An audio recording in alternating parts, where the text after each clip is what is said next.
E aí, pessoal? Bom dia, boa tarde, boa noite, né? Não sei que hora que vocês vão ver o vídeo em si. Então a gente sai cumprimentando das três formas possíveis aí, né?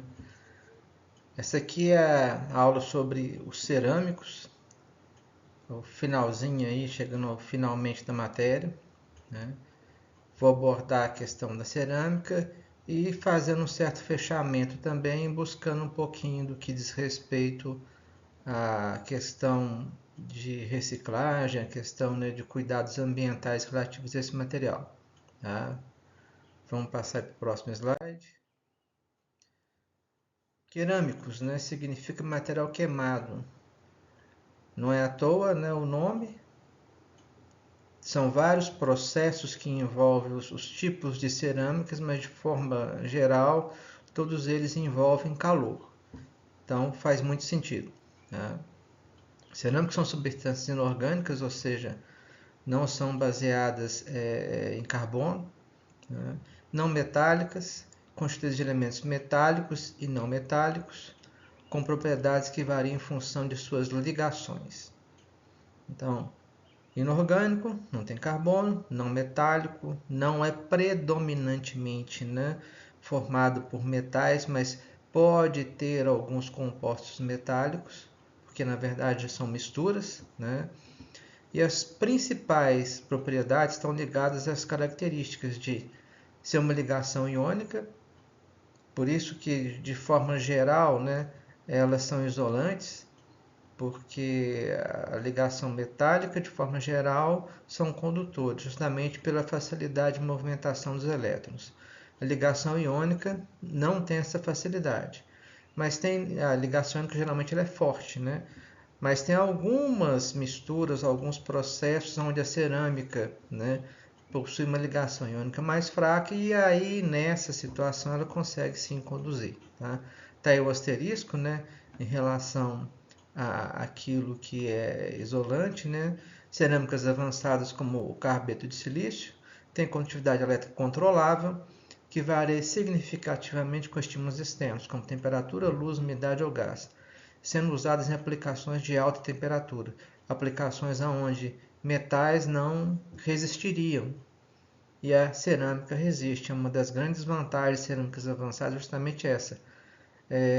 São aplicações onde eu poderia até utilizar metais, porém a temperatura é tão elevada que eles não conseguiriam resistir ou não conseguiriam manter a sua capacidade, a sua dureza ou a sua resistência à tração, coisas desse tipo, né? Essas características das propriedades dos metais, mas as cerâmicas têm essa capacidade. Então, da forma avançada, né, num material de maior tecnologia, aonde não se consegue colocar metais, pode-se colocar as cerâmicas. Tá, e resistentes a altas temperaturas, né? Resistentes também aos ambientes hostis. Só a gente pensar no prato da sua casa, né? Ela vai no lavador, ele esquenta, esfria, né? Você passa a faca, né? Resistente ao desgaste mecânico, né? Dura, né? Uma quantidade de tempo assim exemplar, a não ser que você deixe cair e poder quebrar, né? Daí a característica, né, geralmente, né, são duras, a dureza geralmente anda junto com a fragilidade, né? Então, já que são tão duras para poder resistir tanto, né, ao mesmo tempo são frágeis. Mas também tem a vantagem de forma geral, serem mais leves do que os metais. Né? Nosso próximo slide aí. É a comparação em geral com outros materiais, né, materiais de engenharia. Você vê aí que esse gráfico fala sobre densidade, né? Aí você tem ali as borrachas que vão dando densidade muito baixa, muito abaixo de 1. Você sabe que a densidade, o padrão da densidade na verdade é uma medida relativa, né? E o padrão dela é a água. Então, quando se fala densidade 1, é a densidade da água. Para baixo de 1, né, a gente tem aí com grande prevalência, tá, as borrachas, né, madeiras, alguns plásticos, não são todos, né, temos ali, né, os elastômeros termoplásticos e os plásticos, vamos diferenciar, né. Os elastômeros termoplásticos são mais resistentes, mais, né, com propriedades de engenharia, eles têm poucos ali abaixo da densidade da água, ou seja, poucos aqueles que flutuam, né?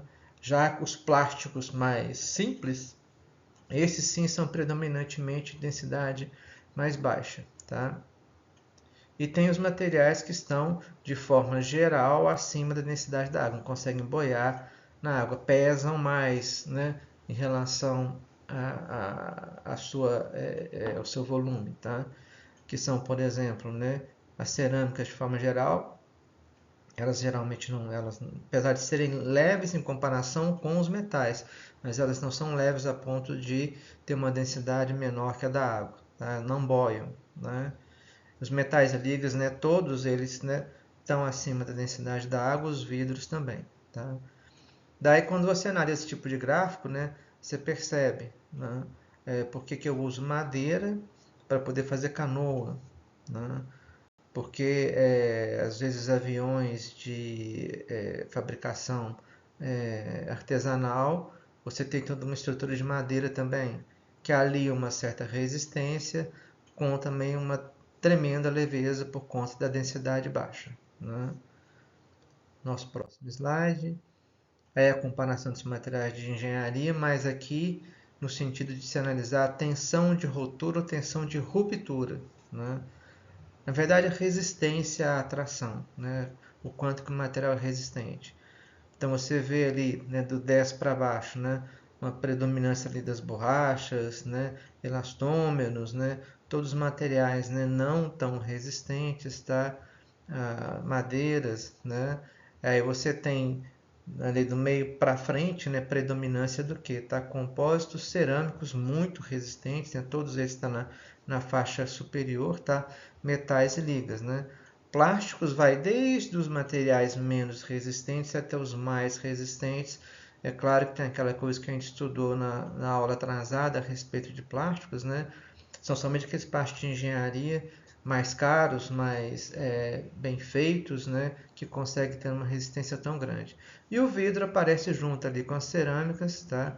Porque justamente são, né, tá na mesma classe, inclusive, né? Vidro também é um tipo de material cerâmico. Próximo slide nosso aqui, né? Os materiais de engenharia agora observando a questão do alongamento, ou seja, a hora que eu vou tracionar para poder buscar resistência à ruptura, né? Tem materiais que se esticam e materiais que vão sofrendo esforço até romper sem esticar ou esticando muito pouco. Por isso que tem essa análise do alongamento. Isso quer dizer o quê? Esses materiais são capazes de absorver, né, deformações, absorver forças. São materiais que têm elasticidade. Não à toa que você tem aí, né, a capacidade de alongamento muito aumentada quando se analisa borrachas, quando se analisa elastômeros termoplásticos, né, e plásticos, né. Metais e ligas, nós temos situações em que eles têm um alongamento, né, maior, que são os materiais mais dúcteis em relação aos metais, mas aí vai da faixa da certa ductilidade até a faixa da quebra frágil, né, que vai mais para a esquerda. Tá?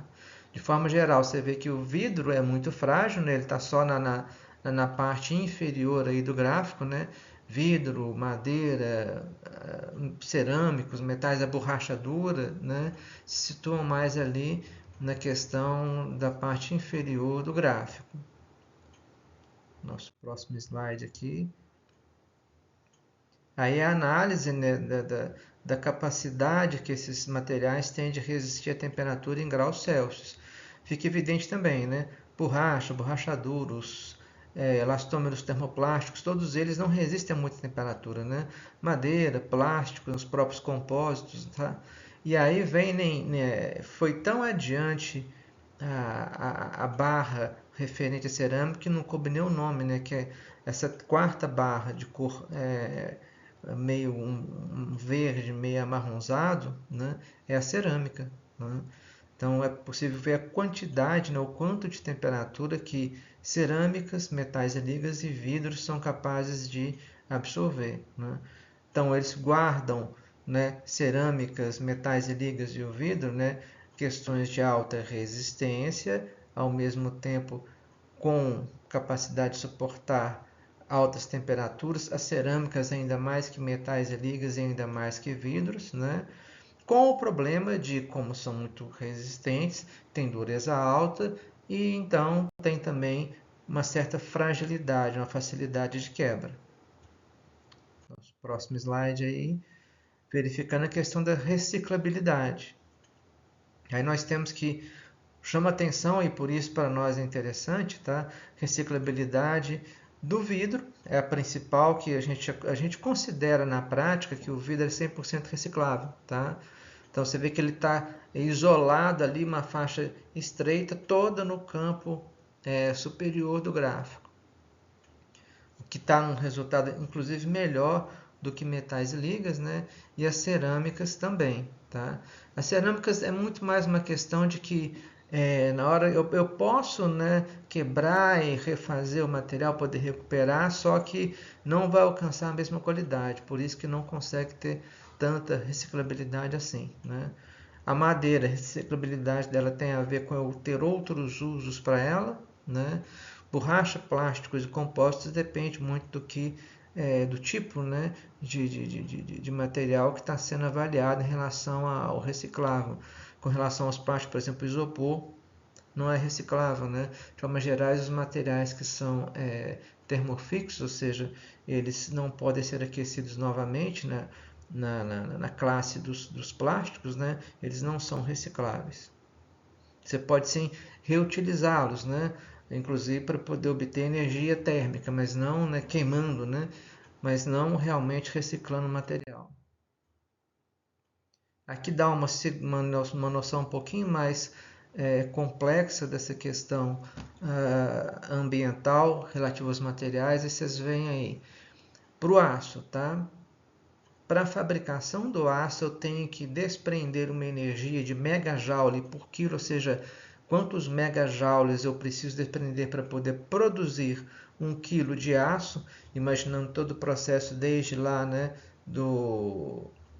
a junção do carvão, com minério de ferro e outros materiais dentro do alto forno, tá, até o processo final.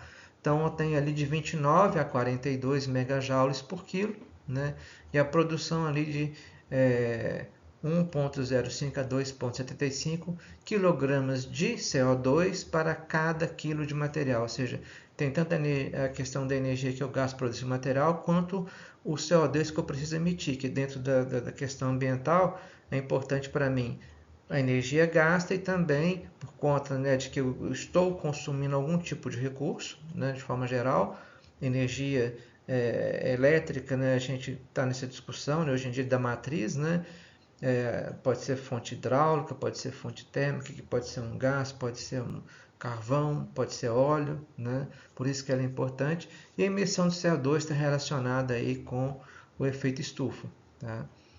Aí a gente vê que o aço inoxidável ele demanda ainda mais energia e tem um gasto de CO2 então absurdo, né?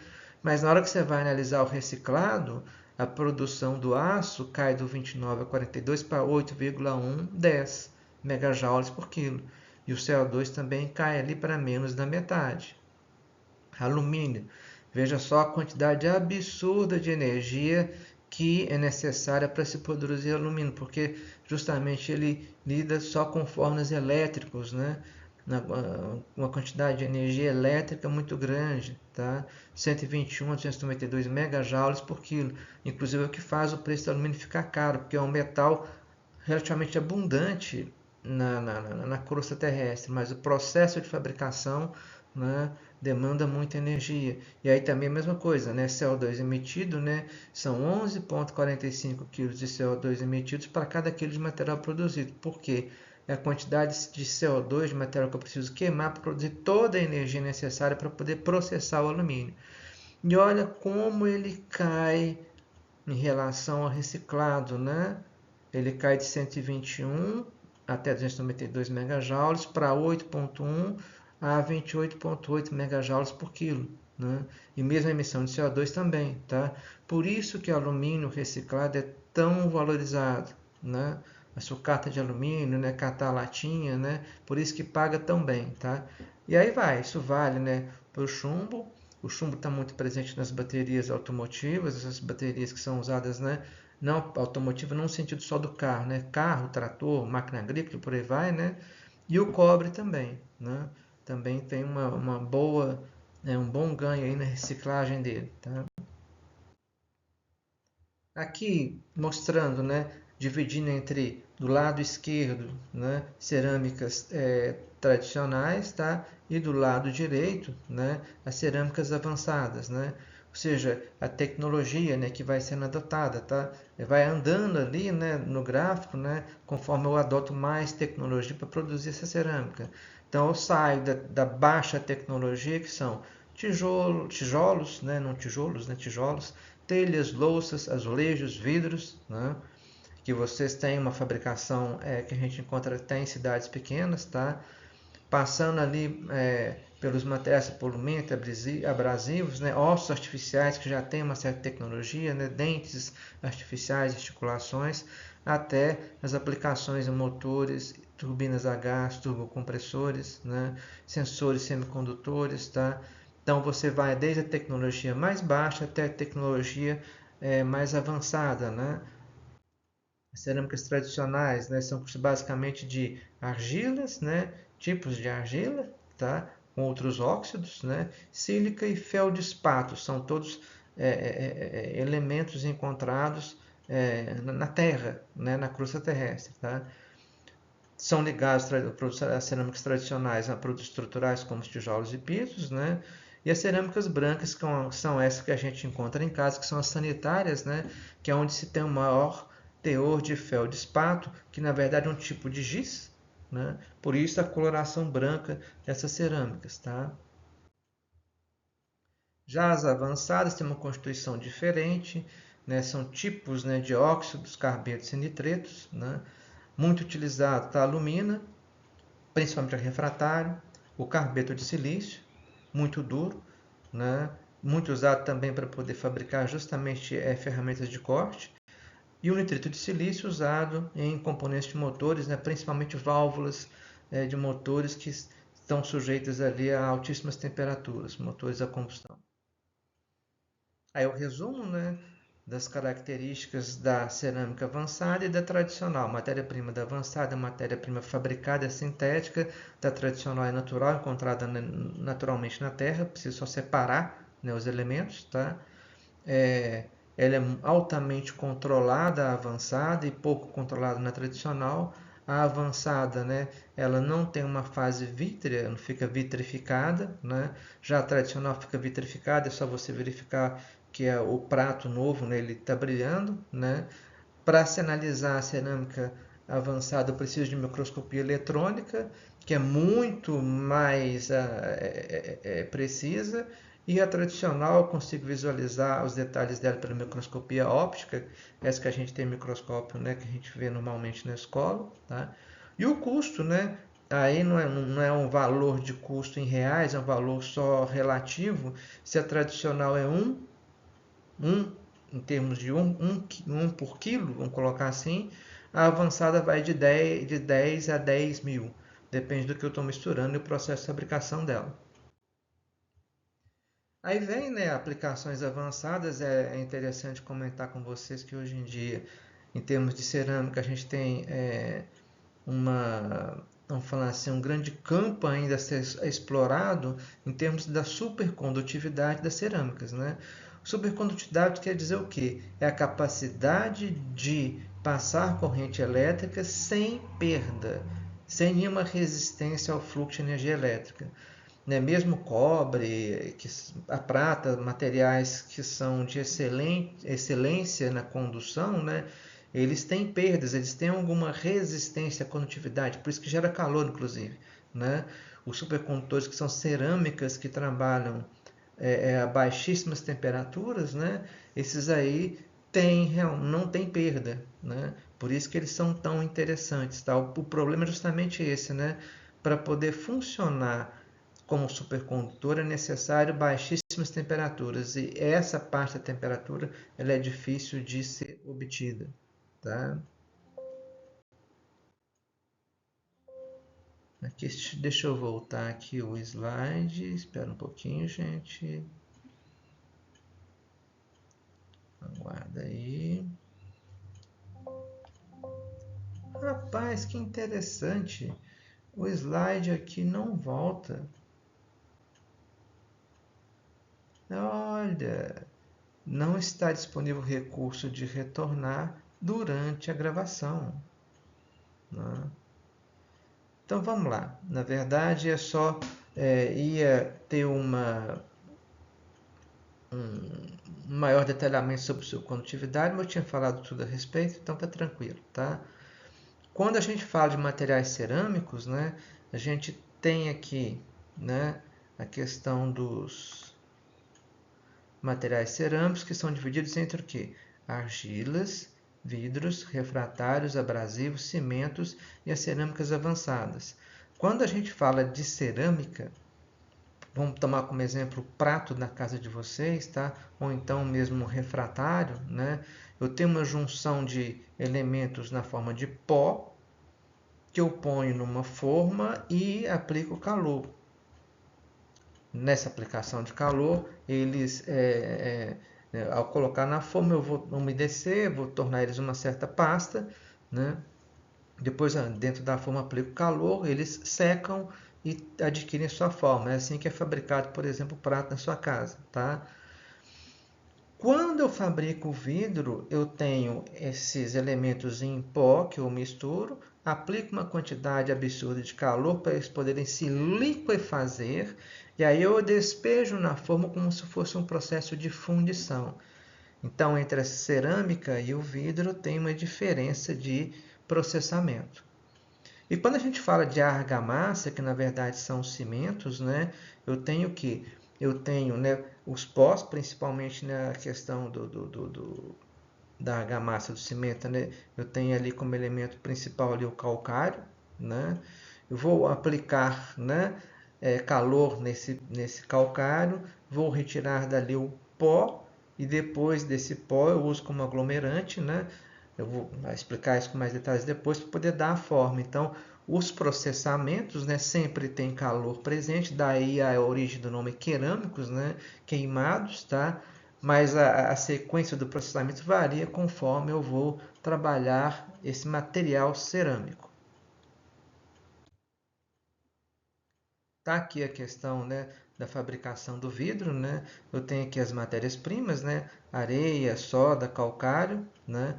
Os vidros reciclados, que são quebrados ou moídos, né? É colocado como matéria-prima, né? São pesados, né, para poder ter as proporções corretas. Depois isso é misturado, levado ao forno aqui a temperaturas, né, de 1350 a 1600 graus, tá? E depois ele vai para quê? Ele vai, né, para a questão da fabricação, ele vai ser colocado dentro de um molde, e a partir desse molde ele vai ter a forma e vai resfriar e tomar a sua forma definitiva. Vamos ver com mais detalhes aqui no próximo slide. Ó. Eu tenho lá, né, o material do vidro aquecido e derretido, tá? Ele não fica em ponto de líquido realmente, ele fica num ponto mais pastoso.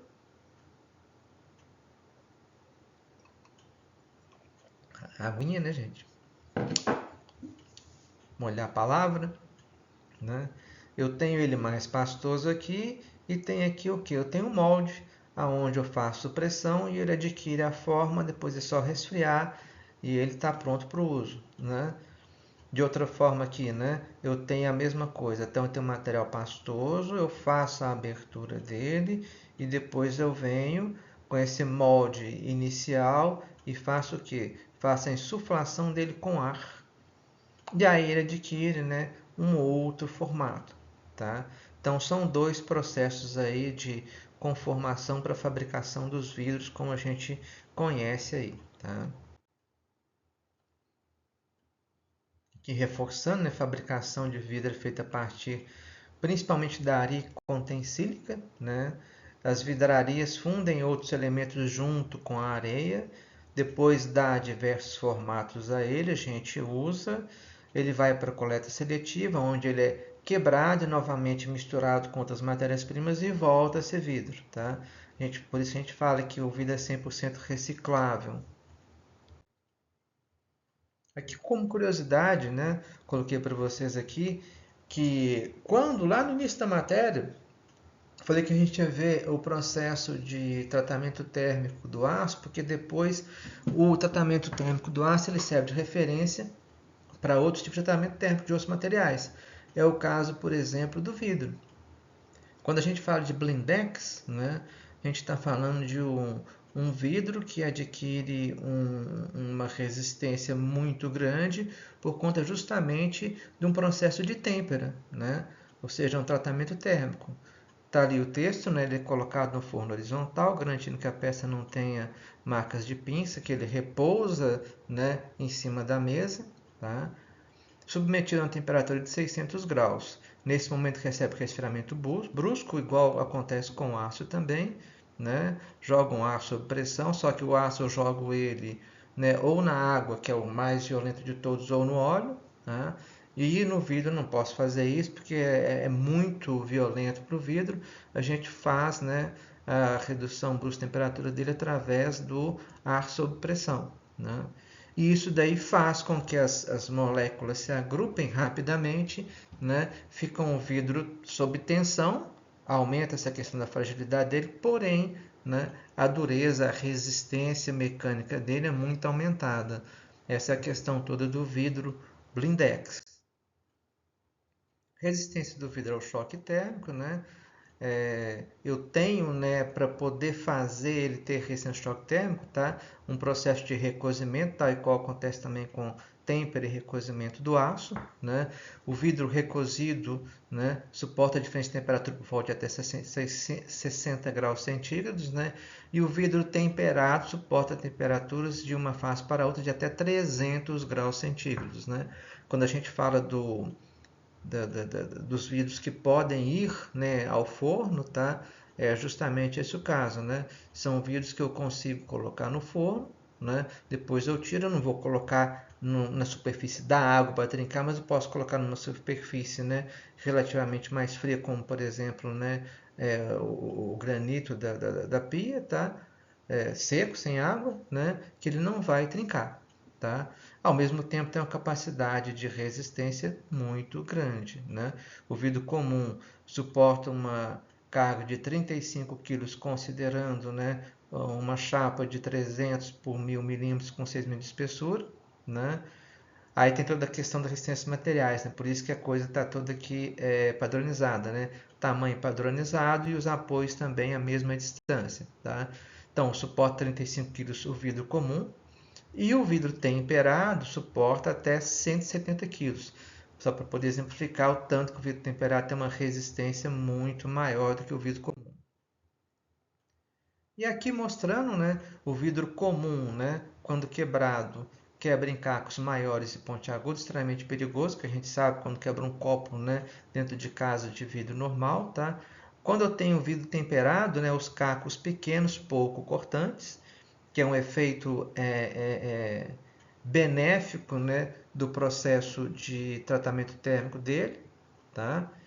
E se for um vidro laminado, que é o vidro que a gente usa no carro, né, os cacos ficam presos, né? Porque o vidro laminado ele é um vidro temperado, aonde eu tenho, né, o resina dos dois lados. Então ele quebra, mas os cacos, mesmo que sejam pequenos e poucos cortantes, né, eles ficam o quê? Presos entre as duas lâminas, né, dando assim muito mais segurança ao uso desse tipo de vidro, tá?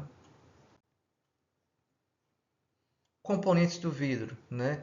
Aqui o verdinho está em sua grande, né, maioria, né, porcentagem 72%, tá?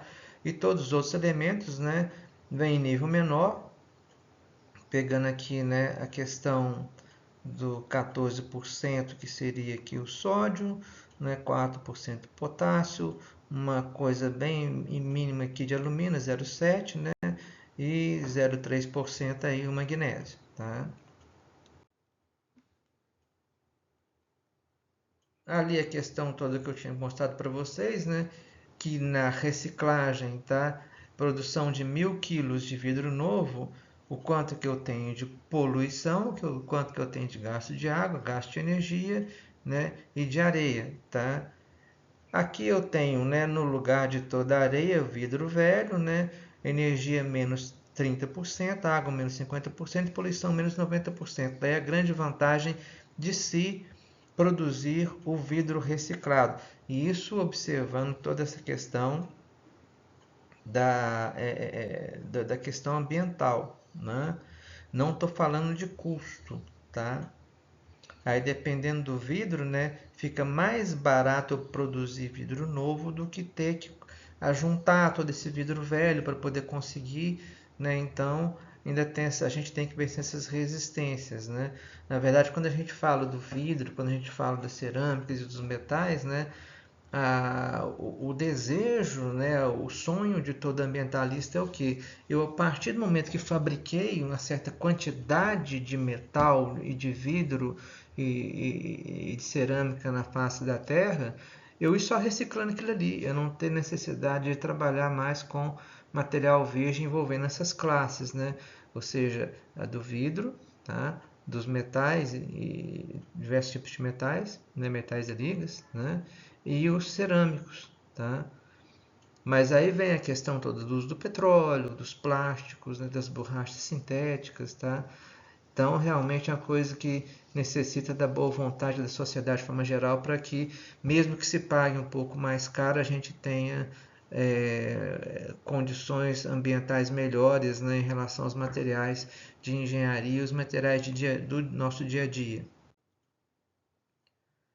Aqui a gente olhou a questão do vidro, agora vamos passar para a questão do cimento, né? Que é o que está colocado aqui, que é a questão da argamassa, ou seja, o vidro tem o pó, a mistura dos pós, né? Principalmente ali a questão da sílica, que é da areia, né? Eu aqueço, vira um material pastoso, não chega a ser líquido, e depois eu dou a forma. Na questão da argamassa, eu vou ter o quê? Eu vou pegar o material, vou aquecer para gerar o pó do cimento para depois dar a forma, né? Aqui processo de fabricação, tá? Eu tenho aqui um mix de combustíveis, né? Para poder fabricar, eu tenho aqui para poder esses combustíveis vão entrar dentro do pré-aquecedor. E eu vou ter que, como matérias-primas, calcário e argila, que vai ser quebrada ao tamanho necessário, depois vai ser misturada de forma pesada, né? Pesados para serem misturados, né? Na quantidade e proporção correta. Vai passar pelo moinho para poder homogeneizar a mistura. Eu vou ter esse material aquecido, que vai dar resultado o chamado clinker.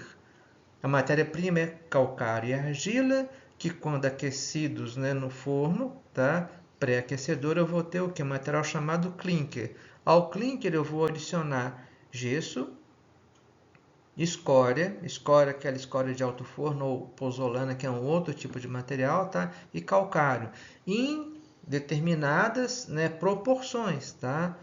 Eu vou misturar isso tudo. O calor foi dado aqui, ó. Vou misturar isso tudo, tá? E eu vou ter aqui, né, o pó que forma o cimento. Não existe um tipo de cimento, tá, gente? São vários tipos de cimento. Eu escolho eles conforme a minha necessidade, conforme o uso que eu vou dar para aquela argamassa, conforme o uso que eu vou dar para aquele cimento. Tem um cimento que eu vou fazer o concreto armado, tem um cimento que eu vou usar para poder fazer a argamassa do piso, tem a mistura que eu vou usar para poder fazer o reboco de dentro da casa, tá? Então são vários tipos de cimento, são vários tipos de argamassa, são vários tipos de aglomerantes, né? Por quê, né? Tá aqui, ó, nessa foto eu tenho construção com pedras usando Portland, né? Tá aqui as pedras, né, elas não são somente, né, moldadas e depois encaixadas, né? Tem um aglomerante que dá o quê? Dá coesão a essas pedras, tá? Isso já em 1834 na Inglaterra, Joseph Aspdin inventou um produto que, quando endurecido, tinha grande resistência e cor semelhante à pedra de Portland. Assim o patenteou, chamando de cimento Portland. O cimento atua como agente aglomerante responsável por unir outros materiais como areia, brita e água na fabricação do concreto. Então, o cimento é um aglomerante, como se fosse uma cola que dá união aos materiais, né, diversos que eu uso para poder fazer a parede, o concreto armado e tudo mais. É um compósito, né? É uma composição de materiais tendo o cimento como aglomerante. Está aqui, né, a questão, né, da cura, né, porque o cimento, ele, ao ser misturado, ele não fica pronto imediatamente, né? Quando vocês forem olhar, inclusive, a questão da resistência, você pega lá a especificação de um cimento, que às vezes vem no pacote dele, tá? Mostra a resistência depois que ele está curado, ou seja, aos 28 dias, né, passados, tá? Eu tenho aqui, né, os primeiros dias, né, do cimento, tá? Eu tenho ele fluido, né, o limite do manuseio, né? Depois a transição, ou seja, ele vai curando até ele ficar totalmente duro, tá? Por isso que você vê na hora que está se fazendo a casa e tem lá, né, as colunas, né, e as vigas, elas estão o quê? Elas estão moldadas dentro de caixas de madeira. Porque ele, quando eu despejo ali, ainda está fluido. À medida que vai curando, vai passando o tempo, tá? É que ele vai ficando mais duro, mais resistente, até chegar ao ponto que eu posso abrir aquelas caixas de madeira, né? E o ponto final, que é o de referência, são 28 dias para cura, né? Já aqui nesse outro gráfico de baixo mostra, né? Eu tenho aqui o cimento, tá? Cimento Portland 1, né, ou 4, que é a mistura de clinker mais gesso. Aí eu tenho 2 ou 5, né, que é a mistura de clinker mais gesso mais um filler, que eles chamam, tá? Se for com escória, vai sair o CP2 e CP3, e com pozolana CP2, né, ou CP4, né? Então tem determinações diferentes, tá, para a mistura, e elas vão ter também desempenhos diferentes, como nós vamos ver aqui no próximo slide. Aí, ó, CP1, cimento Portland comum, sem adições, que é a questão que do clinker mais gesso, né? Principais aplicações: obras simples, uso geral em concreto e argamassa. Aí você tem aqui, ó, o CP1, ó, junto com o CP2, os dois estão aqui, né?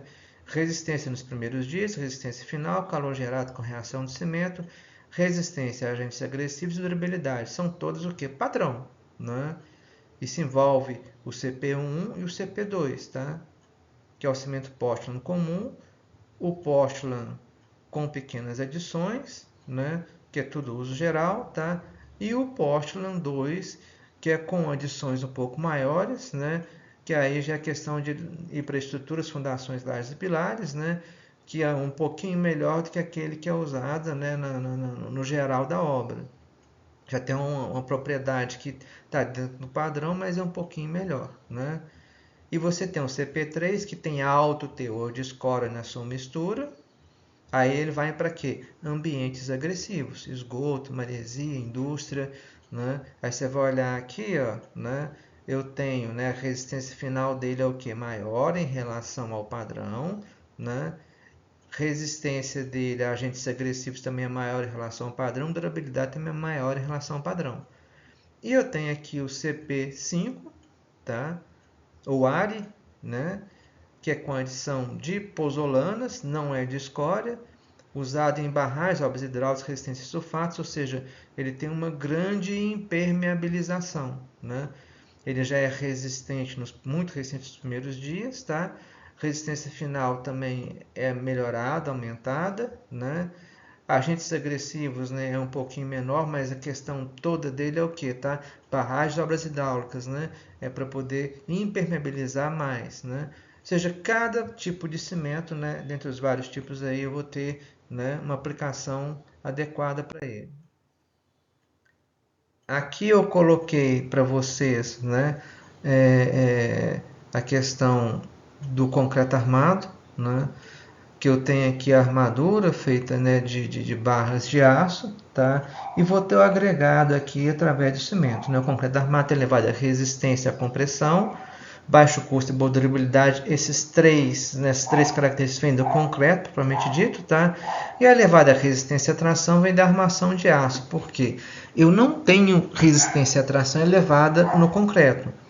É por isso que eu tenho as barras de aço, ou seja, é um composto, é a junção do concreto com a armação de aço que dá as características necessárias para que eu possa fazer pilares, né, e colunas, tá? Travessas, né, os constituintes, né, a armação, né, aquilo que vai dar estruturação às construções, tá? Saindo, né, dos cimentos, a gente vai ver aqui os refratários ou porcelanas, que já caem, né, na questão de eu vou unir os pós, as matérias-primas no formato de pó, vou dar a forma, o formato, eu posso molhar um pouco para poder conseguir chegar nessa forma, tá? Para depois dar o calor, né? Tá lá, ó. Início, extrair a argila, realizar a composição, preparar a massa. Conformar o produto, está ok, carregar o produto, efetuar a secagem do produto, depois efetuar a queima do produto, classificar se o produto está ok ou não, né? E estocar. Isso aqui, por exemplo, tá? É o processo de fabricação de um tijolo. Eu extraio o material, preparo, realizo a composição, a mistura, né, para poder fazer o tijolo, preparo a massa, conformo, deixo secar e depois queimo. O prato é a mesma coisa, né? Extraio o material, realizo a composição, preparo a massa, né, dou o formato, espero dar a secagem e depois queimo, para poder ele alcançar aí com a queima as suas propriedades finais. Vocês vão ver na folha de exercício de vocês, por isso que eu estou passando o vídeo, que quando for na hora da aula, né, eu dou para vocês só a folha de exercício, tá? Porque são as fases que eu tenho, né, de fabricação dos cerâmicos, né, para poder obter o material vítreo, para poder o material poroso, né? Então, isso aí tudo é controlado. Aqui são só as fotos ilustrativas, né? A extração dos materiais em pó, são materiais naturais, né? Que eu estou falando de cerâmicas, nesse caso aqui de cerâmicas tradicionais, né? As avançadas são materiais sintéticos, tá? Você reuniu os materiais, né? Fez a mistura, tá? Preparou a massa, depois ele vai para secagem, né, dentro dos moldes, nas formas, tá? E depois tem a queima para poder chegar às suas propriedades finais, esses produtos cerâmicos, porcelanas e refratários, né? Tem o ciclo de vida deles, né? O uso, né? As telhas, os tijolos, vocês bem veem que dura muito tempo, né? Ao fim da vida útil eu consigo reciclar esse material, é quebrar e moer de novo, tá? Para poder entrar de novo no ciclo, né? Então é um material também que, do ponto de vista ambiental, né? Eu tenho uma grande reciclabilidade e, portanto, é um material que a gente incentiva a utilizar, tá? Os cerâmicos todos de forma geral. Por isso que a gente já está tendo um retorno, por exemplo, né? Da questão dos PETs, né? Ainda tem lá a garrafa de coca, né, no PET, mas voltou, né, o casco retornável de vidro, tá? Porque ambientalmente é muito melhor do que o material, né, plástico, né? É uma preocupação que a gente tem que ter daqui por diante com a questão dos materiais, né? E aí, estamos aí no final desse capítulo sobre a parte dos cerâmicos, né? Vou adiantar para vocês esse vídeo para que vocês possam acompanhar a minha explicação e depois eu passo para vocês as folhas de exercício dentro da sala de aula, nossa próxima aula presencial, né, pessoal? Espero que vocês tenham gostado, né? É o jeito da gente dar aula aí em termos de como se fosse uma espécie de EAD, não é o EAD, né, mas é a aula que vocês conseguem ver a hora que vocês puderem, né? E a gente ficou com essa questão do tempo aí mais mal dividido em relação a esse semestre, então vou usar desse recurso e deixar a sala de aula para vocês poderem trabalhar as minhas listas, né, os meus exercícios, né? Então até mais, né? Até a próxima.